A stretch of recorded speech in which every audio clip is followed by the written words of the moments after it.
తండ్రి కొడుకుల బంధం విడదీయలేనిది. కొడుకే జీవితం, కొడుకే ఊపిరి అంటూ బతికేస్తాడు తండ్రి. కొడుకు ఒంటిపై చిన్న దెబ్బ పడితేనే తట్టుకోలేదు తండ్రి హృదయం. అందుకే హైదరాబాద్లో తన కొడుకు కిడ్నాప్కు గురయ్యాడని తల్లడిల్లిపోయిన ఓ తండ్రి గుండె ఆగిపోయింది.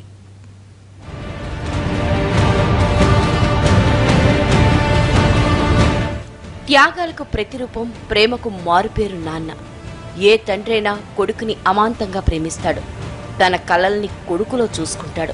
అందుకే కొడుకు ఏవైనా జరిగితే తండ్రి మనసు అల్లాడిపోతుంది. కొడుకు తప్పిపోయాడని తల్లడిల్లిన ఓ కన్న తండ్రి గుండె ఆగిపోయింది. తండ్రి చనిపోయిన కాసేపటికే బిడ్డ దొరికాడు. కానీ చూడ్డానికి ఆ తండ్రి మాత్రం ఈ లోకంలో లేడు.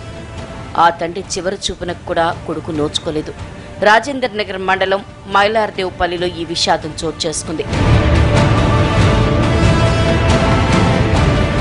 మైలార్దేవరపల్లిలో రోడ్డు మీద ఆడుకుంటున్న 2 ఏళ్ల నాగ చైతన్యను ఓ బిచ్చగత్తె కిడ్నాప్ చేసింది. పిల్లాడు కనిపించకపోవడంతో కుటుంబ సభ్యులు కంగారుపడి పోలీస్ కంప్లైంట్ ఇచ్చారు. సీసీ కెమెరాల ద్వారా ఆధారాలు సేకరించి బాలుడిని మహిళ చెర నుంచి కాపాడారు పోలీసులు. అయితే తన కొడుకు ఏమయ్యాడో తెలియక ఆ తండ్రి గుండె అల్లాడిపోయింది.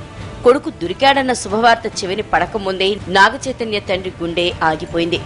కొడుకును కిడ్నాప్ చేసి తండ్రి మృతికి కారణమైన బిచ్చగత్తెను పోలీసులు అదుపులోకి తీసుకున్నారు.